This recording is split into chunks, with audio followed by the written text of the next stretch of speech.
lihat bagaimana cara para ulama menyikapi atau merespon masalah. Gimana orang soleh dulu ngerespon satu musibah. Orang soleh dulu, kalau mereka dapat musibah, mereka selalu memeriksa pertama hubungan mereka dengan Allah. Itu yang pertama diperiksa. Karena nggak mungkin ada musibah kecuali karena ada masalah antara kita dengan Allah. Kalau hubungan kita dengan Allah itu hidup kita tuh bakalan mudah banget teman-teman. Tapi begitu ada kerenggangan antara kita dengan Allah, ada gap antara kita dengan Allah, ada kayak kerusakan hubungan kita dengan Allah, pasti jadinya tuh musibah, pasti jadinya tuh masalah. Saya teringat kisah di zaman Umar bin Abdul Aziz. Tahu Umar bin Abdul Aziz? Umar bin Abdul Aziz itu pemimpin yang dikenal dengan julukan Khulafaur Rasyidin yang kelima. Jadi ada 6 Khulafaur Rasyidin. 4 terkenal ya, Abu Bakar, Umar, Utsman, Ali. Yang kelimanya tuh Umar bin Abdul Aziz dan yang keenamnya itu Nuruddin Zinki. Gurunya Salahuddin Al-Ayyubi.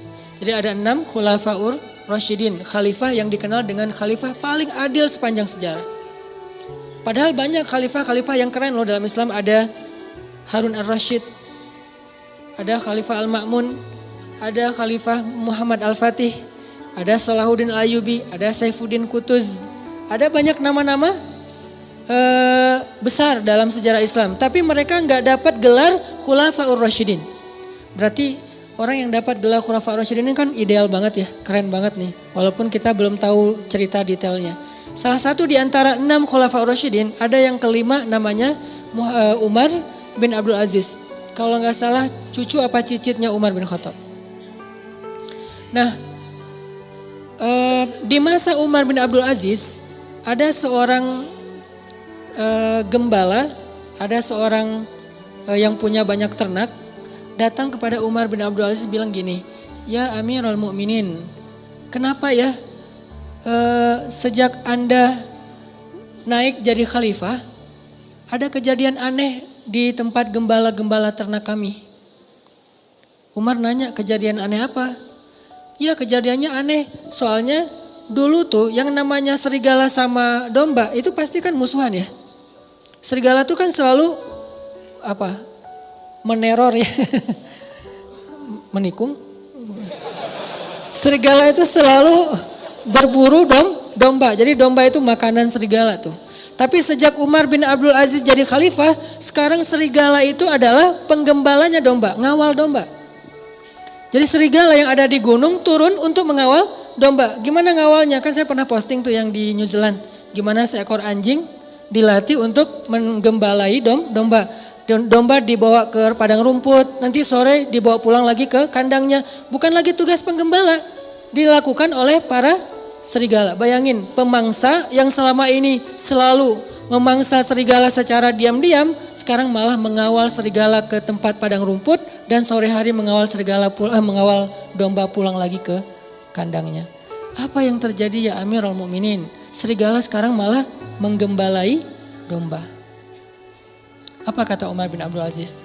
Kami adalah kaum yang selalu memperbaiki hubungan dengan Allah, maka Allah memperbaiki hubungan antara kita dengan makhluk. Kami adalah kaum yang memperbaiki hubungan dengan Allah, maka Allah pun memperbaiki hubungan antara domba dengan serigala. Bayangin, musuh bebuyutan bisa baik hubungannya oleh Allah Subhanahu wa taala. Ala kulli syai'in qadir. Apalagi cuma calon mertua yang pernah nolak kita, biasa banget itu, gampang. Ini serigala loh yang makan domba, bisa jadi pengawal domba, apalagi cuma nolak, nggak dimakan kan? Nggak diapa-apain, nggak sampai disakitin, nggak sampai dirampas, nggak sampai dibegal, kecuali calon mertuanya begal. Nggak diapa-apain. Nah apalagi yang masalah-masalah sepele dengan pasangan, dengan teman, dengan masalah rezeki. Jadi kalau kita punya masalah kayak kita lagi punya bisnis sama teman-teman nih berlima. Udah modalnya cukup, konsep bisnisnya udah mateng, marketingnya udah ahlinya, produknya udah ada, kenapa masih rugi aja? Udah berjalan sekian tahun, rugi sampai hampir bangkrut. Jangan hanya cari tahu kesalahan teknis. Oh kayaknya nih konsep marketing kita masih kurang bagus nih, sales kita kurang jago nih, atau branding kita kurang bagus nih dan seterusnya. Bukan hanya itu yang perlu kita evaluasi. Yang nomor satu, evaluasi dulu hubungan kita dengan Allah SWT. Setiap kali kita punya masalah, pertama yang harus kita tanya, jangan-jangan saya nih ada masalah sama Allah. Dan itu yang selalu saya lakukan. Kalau saya punya masalah, saya langsung tanya, nih kayaknya ada yang gak benar nih saya sama Allah. Mungkin sholatnya kurang khusyuk, mungkin beberapa kali jadi gak sholat di masjid karena sibuk atau karena ketiduran, karena apa. Oh kayaknya kebiasaan saya malam misalnya bangun, enggak saya, orang lain malam misalnya dia tahajud, terus tiba-tiba beberapa malam ini dia gak tahajud, akhirnya Allah kasih musibah mancing biar dia tahajud lagi. Kebiasaan dia tilawah 1 juz tiba-tiba beberapa hari ini cuma beberapa lembar, Allah kasih masalah. Pokoknya kalau kita dapat masalah, yang pertama harus kita evaluasi hubungan kita dengan Allah. Sehingga ketika Umar bin Abdul Aziz jadi khalifah, masalah antara serigala dengan domba damai. Jadi domba dan serigala itu temenan. Bayangin, domba sama serigala temenan, sahabatan lah gitu. Malah serigala jadi kayak apa ya? Kayak relawan buat domba, nggak dibayar. Jadi volunteer. Pada turun, gantian ya piket gitu serigala teh. Kan serigala banyak tuh, piket dalam seminggu giving every day. Dalam seminggu ada 1 serigala yang bertugas untuk ngawal domba-domba. Dan itu bukan satu kawanan domba, ada puluhan bahkan ratusan kawanan domba di negeri itu, di Madinah. Semuanya dikawal oleh serigala. Kalau cuma satu doang mungkin bukan fenomena. Kebetulan doang nih ada serigala yang baik hati. Tapi kalau misalnya jadi kayak semua kawanan domba itu dikawal oleh serigala, ini fenomena nih. Akhirnya laporlah kepada Umar bin Abdul Aziz, ya Amirul Mukminin apa yang terjadi? Kata Amirul Mukminin, kami adalah kaum yang selalu berusaha memperbaiki hubungan dengan Allah, maka Allah memberikan balasan dengan memperbaiki hubungan antara serigala dengan domba. Berkuranglah tugas para penggembala. Nunggu aja tuh di kandang. Pagi hari dijemput sama serigala, datang tumpangan gratis gitu.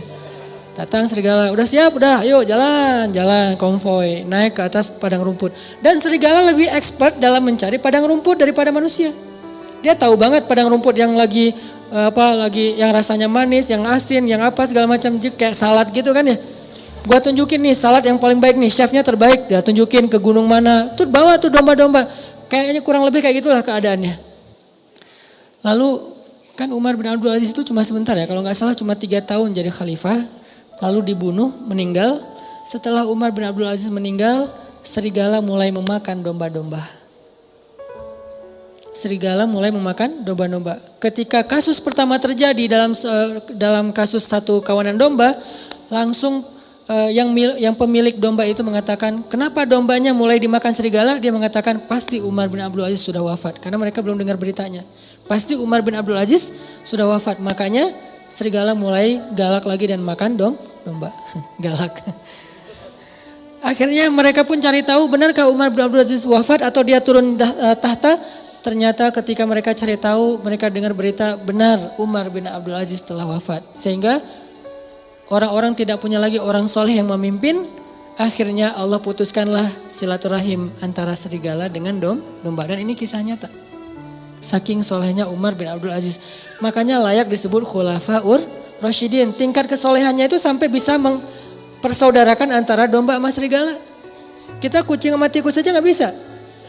Bayangin kalau saking solehnya kita, kucing sama tikus duduk berdua gitu. Makan keju apa segala macam. Tikus sama kucing. Kenapa? Suami yang soleh di rumah. Jadi bisa jadi seorang kakak sama adik itu gak akur. Bisa jadi suami istri gak akur. Mertua dengan menantu gak akur. Dan seterusnya dan seterusnya. Teman dalam satu tim gak akur dan seterusnya dan seterusnya. Itu penyebabnya kenapa? Hubungan kita dengan Allah kurang akur. Sehingga Allah tidak memperbaiki hubungan kita dengan manusia. Dengan makhluk. Jadi yang pertama kita evaluasi kalau kita punya masalah teman-teman. Evaluasilah hubungan kita dengan Allah. Kalau kita merasa gak punya dosa besar, minimal dosa kecil. Tapi kan dosa kecil tuh rata-rata gak sadar Ustadz. Ya kalau gak sadar ya gak apa-apa. Gak harus tahu, gak harus sadar. Tapi kan kita bisa tetap istighfar. Walaupun kita gak sadar berbuat dosa kecil. Dan pastinya kita berbuat dosa kecil tapi kita gak sadar. Tinggal istighfar. Oh berarti saya kurang banyak istighfar. Dan itu ajaib loh. Ajaib banget. Coba dawamin aja, begitu ada masalah langsung perbaiki hubungan dengan Allah. Itu ajaib banget, langsung Allah perbaiki hubungan kita dengan seseorang itu bertahap, tapi ya bertahap cuman kelihatan tahapannya tuh. Enggak gitu-gitu aja, ada progresnya, pasti tuh. Saya ngalamin banget. Yang paling sederhana mungkin dan buat saya itu enggak nyaman juga kalau ada masalah dengan pasangan. Diam-diaman. Istighfar, sholat sunnah, minta ampun sama Allah, mulai lagi memperbaiki hubungan sama Allah. Itu bertahapnya dan tahapannya itu gak lama, cepat banget diperbaikinya. Oh emang benar berarti sayanya yang menjauh dari Allah. Saya yang mutusin Allah sehingga Allah putuskan saya dengan makhluknya, dengan hambanya. Kan Allah yang membolak-balikan hati kan. Kalau Allah ambil hati seseorang dari kita, kita bisa apa? Kita punya dunia dan seisinya pun gak bisa ngebeli hati dia. Gak punya apa-apa, kalau Allah kasih hatinya ke kita, dia akan memberikan semuanya untuk kita. Makanya perbaiki dulu hubungan kita dengan Allah. Itu yang paling berpengaruh dalam hidup kita. Dosa salah satunya. Kan saya sering bilang, ulama dulu tuh kalau mereka dapat masalah,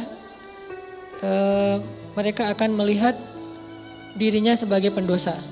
Masalah sekecil apapun, sampai gini masalahnya. Ternak mereka susunya berkurang aja, mereka istighfar. Biasanya susu setiap hari itu 1 ember, 1 timba. Hari ini kurang dari 1 ember. Kenapa susu ternak saya hari ini kurang dari 1 ember? Pasti saya punya dosa. Astagfirullahaladzim, astagfirullah. Gitu cara mereka menyelesaikan masalah. Sebelum mencari tahu, oh ternaknya kurang sehat atau apa, itu yang kesekian. Lagian itu butuh waktu. Kalau dengan Allah kan gak butuh waktu ya, cepat ya. Begitu kita dapat masalah, kan gak butuh waktu untuk mencari tahu apa ya masalah saya dengan Allah. Udah ketahuan langsung tuh, ibadahnya mulai berkurang, kualitasnya atau kuantitasnya, atau dosanya nambah, tinggal istighfar dan sholat sunnah.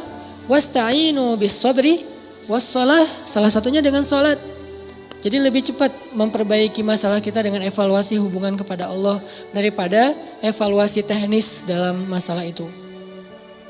Ulama tuh kalau misalnya ada kejadian kecil aja, kayak misalnya atap rumahnya bocor, ini pasti karena saya banyak dosa, astagfirullahalazim. Lampu rumahnya mati, astagfirullahalazim. Apalagi, telepon putus, astagfirullahalazim, belum bayar. Ini istighfar. Pokoknya masalah apa aja, istrinya ngambek, astagfirullahalazim. Masakan gak enak, astagfirullahalazim. Lupa naruh garam, kan dosa juga ya, dosa kecil. Artinya istighfar, perbaiki hubungan dengan Allah. Ini salah satu hal yang bisa kita evaluasi kalau kita lagi punya masalah. Yang kedua apa? Nah setelah masalah kita dengan Allah udah kita evaluasi, coba evaluasi lagi poin yang kedua tuh hubungan kita dengan orang tua. Karena ini juga sangat berpengaruh teman-teman dalam hidup kita. Terutama dengan ibu. Dan beda ya, cara kita berinteraksi sama ibu dan cara kita berinteraksi dengan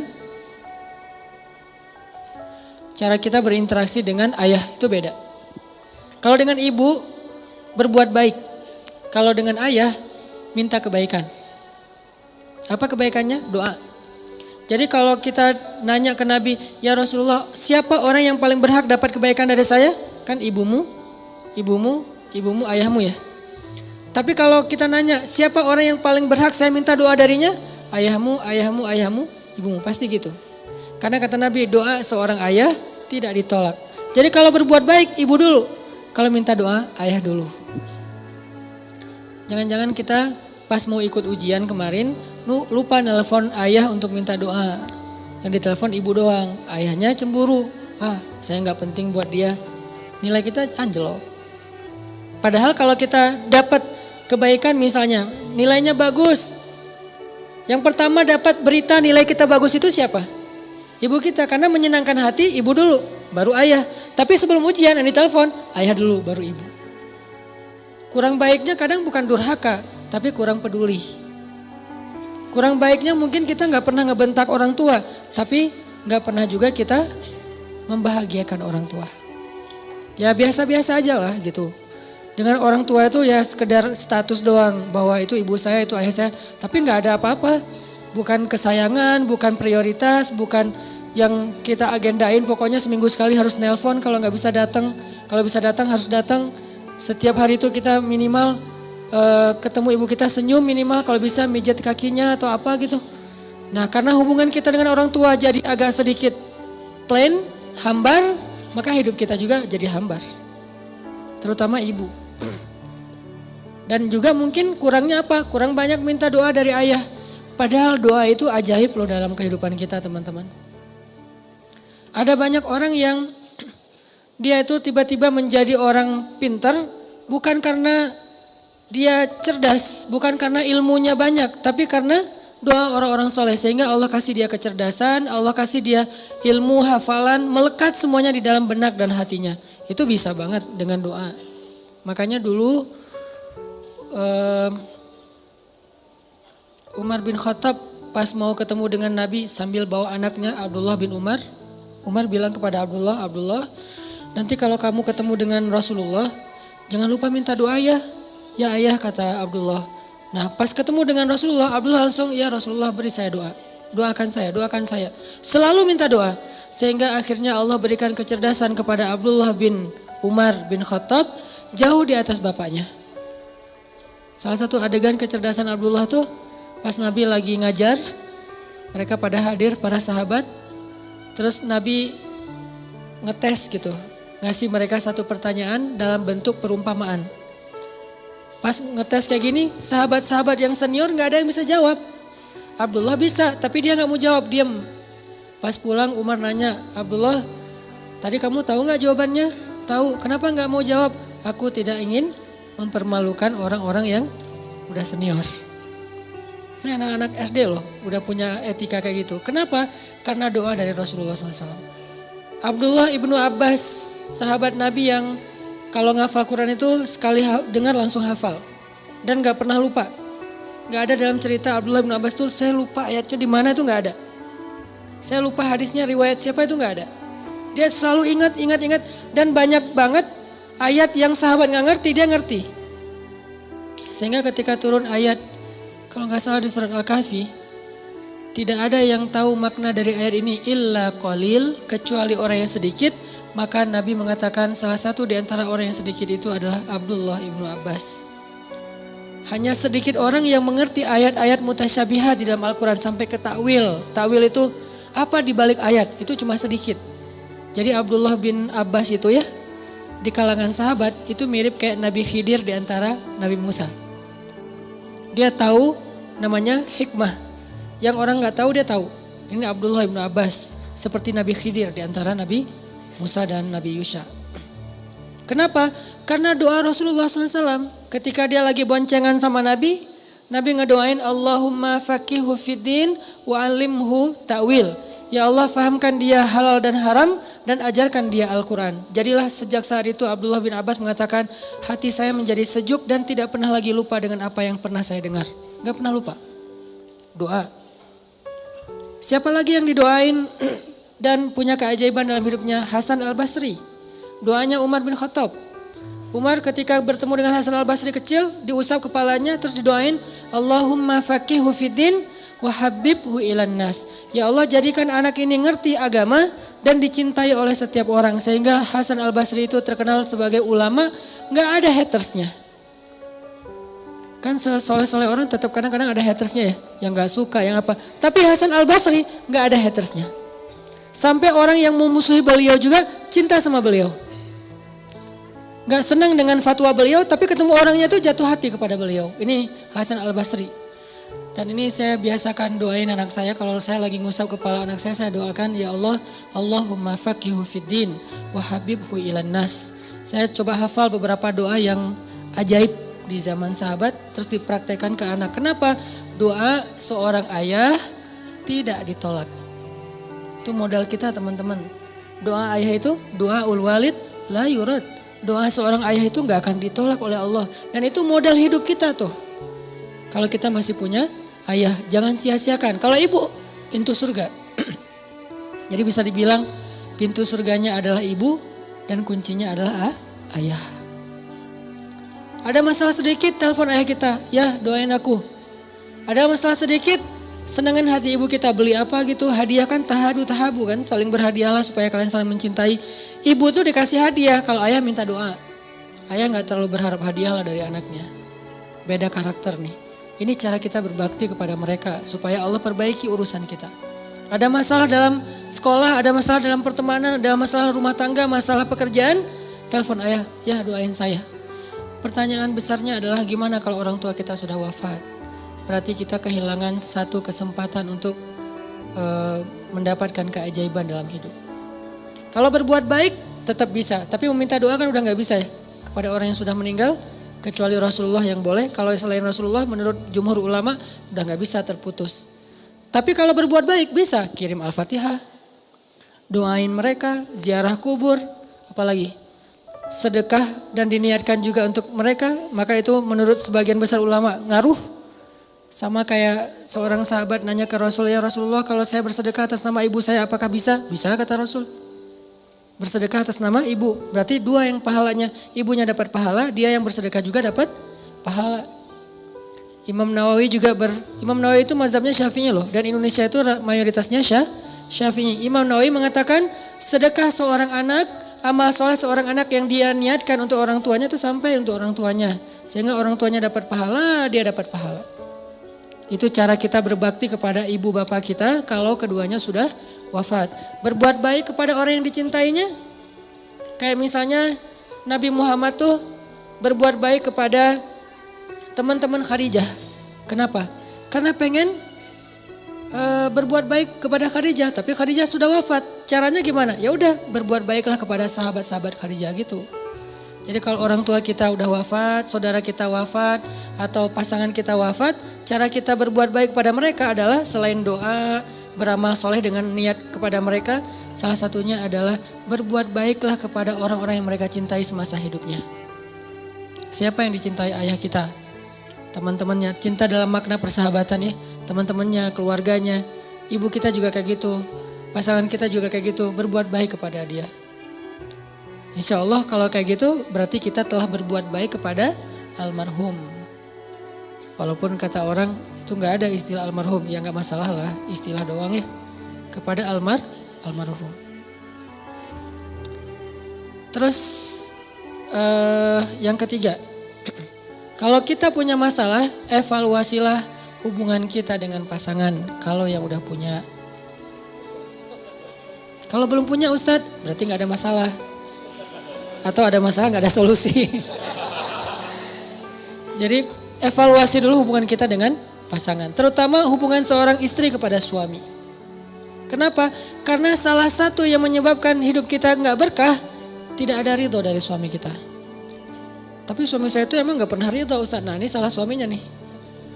Kalau kita udah benar tapi suami gak ridho, maka Allah tahulah. Allah tuh gak polos lah, gak terlalu lugu gitu. Allah pasti gak kasih ridho saya nih, soalnya suami saya gak kasih ridho. Tapi suami saya itu susah banget Ustaz, kayak dosen killer gitu, susah ngasih nilai. Allah tahu, Allah yang menilai. Gak mungkin Allah menzalimi kita gara-gara suami, gak mungkin. Jadi Allah hakimun, alimun, basirun, khabir. Maha bijaksana, maha tahu, maha melihat, maha teliti. Gak usah khawatir.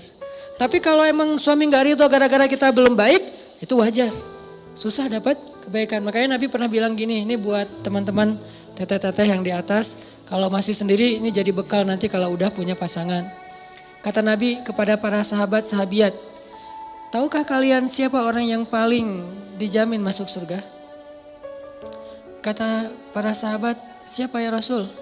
Kata Nabi, orang yang dijamin masuk surga adalah seorang perempuan yang ketika dia ada masalah dengan suaminya, dia segera datang dan dia jabat tangan suaminya, dia cium tangan suaminya, maka Allah langsung menjatuhkan ridho kepada dia dan dijamin masuk surga. Tapi salah suami Ustadz, ini bukan soal siapa benar siapa salah, tapi siapa yang mau ngalah. Benar salah itu relatif ya. Kadang-kadang dua-duanya ngaku benar, susah kan? Tapi siapa yang mau ngalah? Kalau gitu harus istri duluan yang datang. Enggak sih sebetulnya, ini hadis keutamaan kalau istri datang duluan. Nanti ada hadis keutamaan kalau suami datang duluan. Karena ada cerita, ini cerita di zaman sebelum Rasulullah ya, di zaman Nabi Isa kayak gitu. Ada seorang ulama datang ke rumah temannya. Temannya ini orang soleh, datang ke rumah temannya, ngetuk pintu, yang buka istrinya, ditanya ada fulan, kata istrinya nggak ada, nggak tahu juga kemana tuh orang. Istrinya marah-marah. Kenapa kok marah-marah? Iya, siapa yang nggak marah kalau suaminya kayak dia, jelek-jelekin suaminya. Dia jelek-jelekin tuh suaminya tuh sama dia. Ya udah, akhirnya ditunggulah di depan rumah. Sampai sore ditunggu, tiba-tiba datanglah laki-laki temannya ini, laki-laki yang soleh tadi datang, dan di belakangnya ada seekor harimau lagi membawa kayu bakar. Harimau bawa kayu bakar. Susah ngebayanginnya. Pokoknya gitulah ceritanya, nih riwayatnya kayak gitu. Harimau bawa kayu bakar. Dia cari kayu bakar gitu, terus dipikulkan ke atas, harimau dibawa sama harimau. Bayangin, bukan keledai, bukan onta, bukan kuda, harimau. Bawa aja, terus taruh di belakang, harimaunya pergi. Enggak pamitan pula tuh, pergi aja pokoknya. Heran, Masya Allah. Udah ngobrol, gak ditanya-tanya masalah harimau tadi, ngobrol udah selesai, pulang.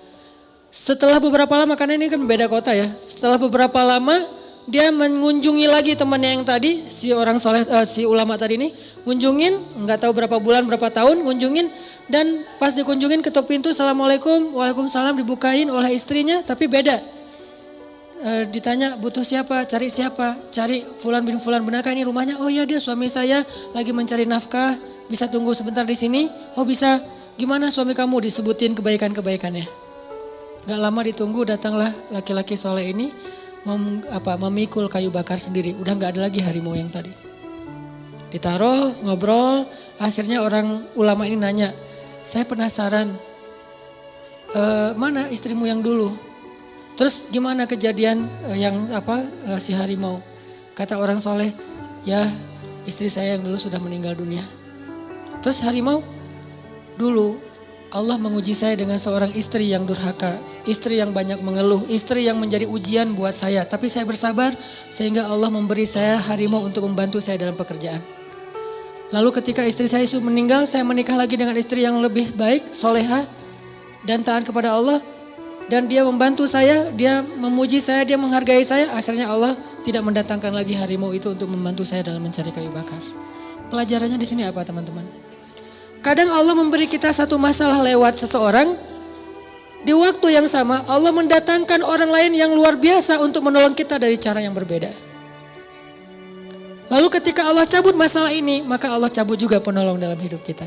Biasanya itu satu paket. Fa inna ma'al usri yusra. Itu salah satu maknanya. Begitu Allah kasih kita usri, di waktu yang sama Allah kasih kita yusra. Pasti tuh. Cuman kan kita fokusnya ke usrinya ya. Ke kesulitannya, gak fokus kepada kemudahannya. Setiap kali Allah kasih kita kesulitan, di waktu yang sama Allah lagi menurunkan dari langit yang sama kemudahan untuk kita. Kayak gitu kaidahnya. Lalu ketika kesulitannya dicabut, maka kemudahannya dicabut. Pelajaran yang berhubungan dengan pasangan tadi adalah, kadang ketika seorang suami menyadari tentang keutamaan memaafkan istrinya, datang memeluk istrinya, membujuk istrinya, walaupun dia ngerasa bahwa harusnya istri yang datang ke saya, tapi kok saya yang datang ke dia, maka berarti dia melakukan sesuatu yang lebih utama daripada yang harus dia lakukan. Kan dalam Islam itu ada amal yang harus dilakukan, ada amal yang sunnah dilakukan ya. Ada yang wajib, ada yang sunnah. Yang sunnah ini gak harus, tapi pahalanya luar biasa. Atau ada yang harus dilakukan, ada yang gak harus dilakukan tapi dilakukan, maka dia mendapatkan pahala yang luar biasa. Contoh, perempuan kalau mencari nafkah lebih besar pahalanya daripada laki-laki. Dalam kondisi suaminya tidak mencukupi nafkahnya. Pahalanya lebih besar. Seorang suami menjaga anak atau ngepel, nyuci piring, nyuci baju segala macam setelah dia pulang bekerja, pahalanya lebih besar daripada kalau itu dilakukan oleh istrinya. Jadi yang bukan tugas kita kerjain, itu menjadi namanya ihsan. Bukan cuma amal soleh tapi ihsan. Dan ihsan itu di atas amal-amal soleh yang lainnya. Apa itu ihsan? Sesuatu yang tidak perlu kita lakukan, bukan bagian kita tapi kita lakukan. Itu luar biasa pahalanya. Termasuk seorang istri, misalnya tadi mencari nafkah untuk anak-anaknya karena suaminya nih nggak pandai mencari nafkah atau emang nggak bertanggung jawab dalam mencari nafkah, maka ibu ini pahalanya double daripada yang dilakukan oleh suami. Begitu juga suami ketika memaafkan istrinya, membujuk istrinya, membahagiakan istrinya padahal istrinya yang bersalah, maka dia mendapatkan pahala yang lebih besar daripada istrinya datang duluan untuk meminta maaf. Masing-masing diberikan kebaikan. Belum lagi nanti teman-teman ada hadis. Hadis ini gara-gara diriwayatkan tuh gara-gara Hasan Husain pernah ribut. Hasan Husain kan cucu Nabi ya, soleh dua-duanya. Tapi namanya manusia kadang beda pendapat. Ribut nih, sampai putus silaturahim gak ngomong 2 hari apa 3 hari gitu antara Hasan dan Husain.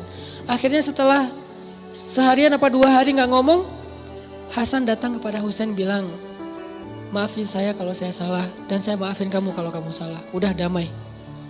Setelah mereka damai, Hasan mengatakan, saya mendengar dari kakek, yaitu Rasulullah bersabda, jika ada 2 orang yang memutuskan silaturahim, maka yang pertama datang untuk menyambungnya, dialah yang pertama masuk surga di antara mereka berdua. Jika 2 orang bertengkar, yang pertama mengajak damai, maka dialah yang pertama masuk surga di antara mereka berdua. Kalau ganti-gantian Ustaz, lihat aja siapa yang lebih sering.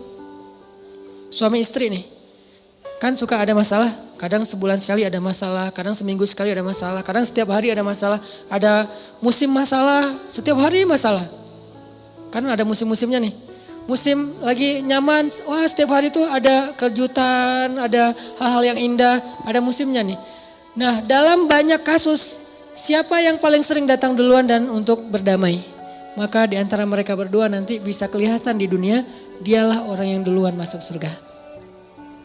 Jadi kalau kita ada masalah sama teman, jangan fokus hanya dengan siapa salah siapa benar. Tapi coba belajar fokus siapa pengen duluan ke surga. Walaupun kita yang salah, kita yang benar dia yang salah. Yang penting kan kita pengen duluan masuk surga. Caranya ya udah datangi, sambung silaturahim, ajak damai dengan memaafkan kalau emang dia yang salah. Tapi biasanya dua-duanya salah sih. Walaupun pemicunya salah satunya ya. Tapi responnya jadi makin rame. Akhirnya dua-duanya salah. Udah minta maaf dua-duanya. Siapa yang duluan datang. Karena datang duluan itu gak gampang loh. Didatangi itu gampang. Mendatangi itu yang susah. Kadang didatangi aja masih susah kan. Diajak balikan gak mau. Padahal dia ngajak balikannya dengan cara halal ya. Pengen akad gitu. Belum lupa dengan cerita dulu. Nah artinya gak usah dibahas panjang-panjang. Sakit hati. Jadi keinget. Enggak sih.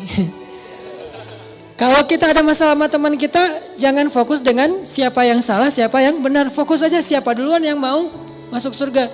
Dan memang benar, mau ngedatangin orang yang kita anggap dia salah itu gak gampang. Kadang-kadang ngedatangin orang yang kita yang salah ke dia aja susah, apalagi yang dia yang salah ke kita tuh gak gampang kan. Susah banget loh. Nah kesusahan itulah yang Allah balas. Kesusahan dalam kita melawan ego kita itulah yang Allah beri pahala. Kan al-jaza ala qadril masyaqqah. Balasan itu tergantung tingkat kesulitan dalam beramal. Itu yang Allah balas. Jadi periksa hubungan kita dengan pasangan. Bisa jadi di situ ada masalah. Baru yang terakhir teman-teman. Kalau kita punya masalah, punya musibah. Coba periksa hubungan kita dengan makhluk. Dengan siapa aja. Karena bisa jadi masalah kita itu gara-gara doa orang yang terzolimi. Gimana kalau orangnya udah gak kenal lagi Ustadz. Kayak di jalan ketemu terus gak sengaja kita ngejipratin air. Musim hujan nih, naik motor, naik mobil. Lewat genangan air, kena. Akhirnya dia karena bajunya kotor, terzolimi dia doa nih. Bukan cuma bab itu, gara-gara bajunya kotor dia gak jadi nikah. Kan itu teraniaya banget ya. Nah itu terzolimi banget tuh, itu dosa besar banget tuh. Akhirnya dia doa nih, ya Allah semoga dia jomblonya sampai akhir hayat. Aduh berat Akhirnya kita kenapa kok nggak ada yang mau sama saya, kenapa kok saya ditolak. Jangan-jangan kita pernah ngezolimin orang lain. Gimana kita menebus kesalahan kepada orang yang kita udah nggak kenal. Gimana? Pembantu yang pernah kerja di rumah kita, pernah kita celah, terus dia pulang dan nggak punya lagi nomornya, nggak tahu juga alamatnya. Tebuslah kesalahan itu dengan cara, kalau kita udah berusaha ya mencari orang yang gak dapat, apalagi cuma ketemu di jalan doang gak mungkin ketemu lagi, maka tebuslah dengan cara berbuat baiklah dengan kebaikan yang sama kepada orang lain. Mudah-mudahan itu akan menggugurkan dosa kita kepada orang tertentu. Kepada orang lain. Kayak misalnya tadi kita nyakitin orang apa dalam bentuk apa misalnya. Ngambil hartanya atau mencurangi gajinya. Terus kita nggak bisa menebus, mengembalikan harta dia karena nggak tahu orangnya udah kemana. Maka bersedekahlah dengan angka yang minimal segitu kepada orang yang membutuhkan. Itu cara tebusnya. Kalau kita mencela, maka maafkanlah celaan orang yang mencela kita dengan apa? Dengan rasa segitu. Kita pernah mencela seseorang, terus suatu saat kita dicela oleh orang lain, maafkanlah, niatkan. Dulu saya juga pernah mencela dia, orang ini, sekarang saya dicela orang lain, maka saya maafkan untuk menebus kesalahan saya yang dulu yang udah gak bisa nyari lagi. Nomornya udah hilang, alamatnya gak tahu, atau cuma ketemu di jalan. Ini cara kita nebus. Jangan-jangan doa dia yang bikin hidup kita susah. Di zaman Umar bin Khattab, ada seorang laki-laki yang hidupnya susah banget. Usaha apa aja gagal, rugi. Sakit-sakitan, keluarganya tuh berantakan. Gak ada kebaikan dalam hidup dia. Sampai ketika dia sakit keras, Umar datang kepada dia dan bertanya, apa yang membuat kamu jadi hidup kayak gini? Umar kan suka nyari hikmah ya. Apa yang membuat hidup kamu kok susah banget kayak gini? Semuanya susah. Apa kata dia? Ya Amirul Mukminin, dulu saya pernah menzolimi seseorang. Dan waktu itu saya mendengar dia berdoa. Dan doa orang yang terzolimi itu tidak ditolak oleh Allah SWT. Dan inilah buah dari doa dia, sehingga sejak dia mendoakan saya sampai hari ini hidup saya susah aja, gak ada solusinya.